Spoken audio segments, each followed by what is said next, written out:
എന്താ കുയിലിന്റെയും കാക്കയുടെയും കഥ.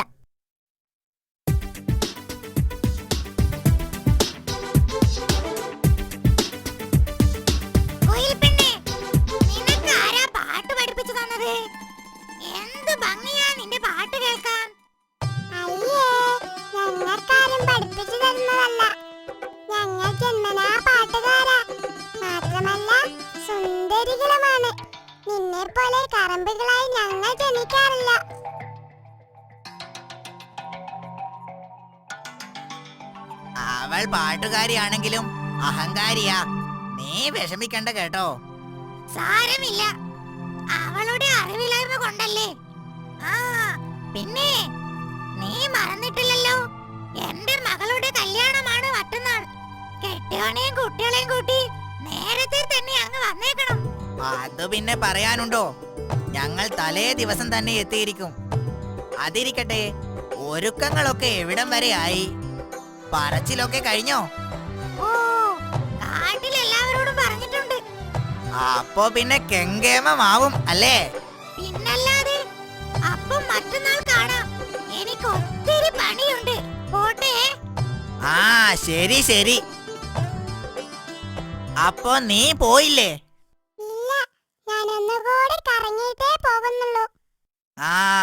നിനക്ക് പാട്ടും പാടി കറങ്ങി നടന്നാ മതിയല്ലോ. വീട്ടുകാര്യങ്ങളൊന്നും ചിന്തിക്കേ വേണ്ടല്ലോ.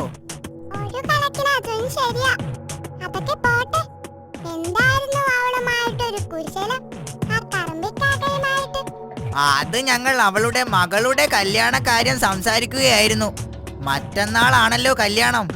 നീ വരില്ലേ? നിന്നോട് പറഞ്ഞിട്ടില്ലേ?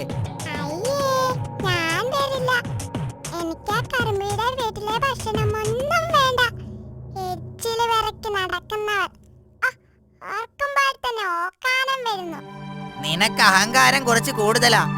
നിനക്ക് അവളെ ആവശ്യം വരും, നോക്കിക്കോ.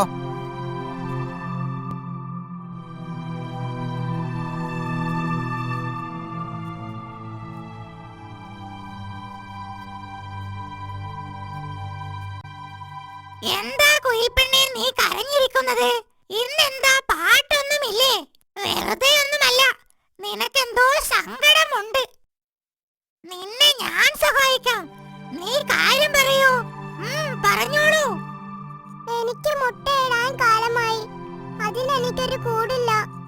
എനിക്ക് അടയിരിക്കാനും മുട്ട വിരിയിക്കാനും ഒന്നും അറിയില്ല. ജന്മനാ ഞങ്ങളത് അറിയാത്തവരാ. ഓ, അതാണോ കാര്യം? എന്നിട്ട് നീ ആരോടെങ്കിലും കൂടെ അന്വേഷിച്ചോ? അന്വേഷിച്ചു. തത്തയോടും മൈനയോടും മരക്കൊത്തിയോടും ഒക്കെ അന്വേഷിച്ചു. ആരും തന്നില്ല. നീ കരയാതെ പെണ്ണേ, ഞാൻ നിന്നെ സഹായിക്കാം. നീ സമയമാകുമ്പോൾ എന്റെ കൂട്ടിൽ വന്ന് മുട്ടയിട്ടോ. മുട്ടകൾക്ക് ഒരു കേടും പറ്റാതെ ഞാൻ നോക്കിക്കൊള്ളാം. അടയിരുന്ന് വിരിയുകയും ചെയ്യാം. എന്താ പോരെ? മതി മതി, എനിക്ക് സന്തോഷമായി. ഇനി ഞാൻ പോട്ടെ കാക്കപ്പെണ്ണേ. ഓ, ശരി ശരി.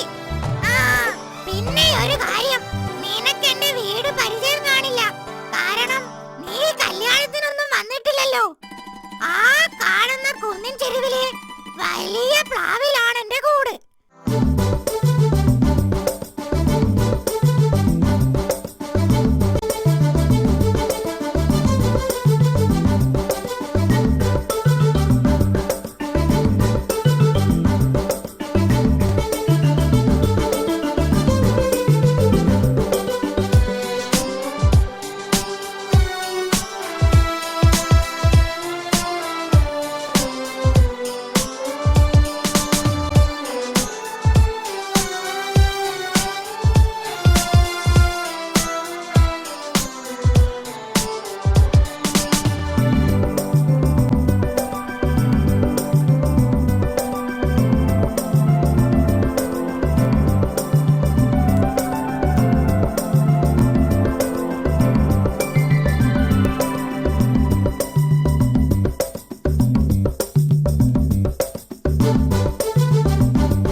കൂട്ടുകാരെ, കഥയുടെ ഗുണപാഠം നിങ്ങൾക്ക് മനസ്സിലായി കാണുമല്ലോ.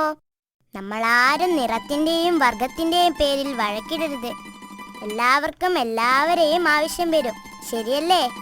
ഇനി ഒരു പാട്ടാകട്ടെ.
ചിറകിട്ടടി